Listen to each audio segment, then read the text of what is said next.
బీసీలకు రిజర్వేషన్ కావాలన్నప్పుడు educate commission report కావాలి. బీసీలకు రిజర్వేషన్ కావాలంటే అసెంబ్లీలో చట్టం చేయాలి.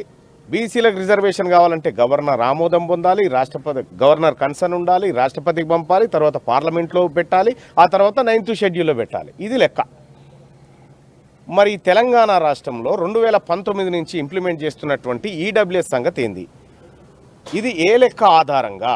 కేరళలో శశిధరన్ కమిటీ రిపోర్ట్ ఆధారంగా అక్కడ ఈడబ్ల్యూఎస్ కోటాను అమలు చేస్తూ ఉన్నారు. ఇలా తెలంగాణ రాష్ట్రంలో 10% ఈడబ్ల్యూఎస్ కోటాను అమలు చేస్తూ ఉన్నారు. ఏ రిపోర్ట్ ఆధారంగా అమలు చేస్తూ ఉన్నారు? ఇక్కడ తెలంగాణ రాష్ట్రంలో ఓసీల లెక్క ఎంత ఉందని మీ దగ్గర రిపోర్ట్ ఉంది. ఈ లెక్కలు మాకు కావాలి. ఈ లెక్కలు మాకైతే అప్పుడు ఖచ్చితంగా తెలంగాణ రాష్ట్ర ప్రభుత్వం చేస్తున్నటువంటి దొంగతనం బయటపడే అవకాశం ఉంది.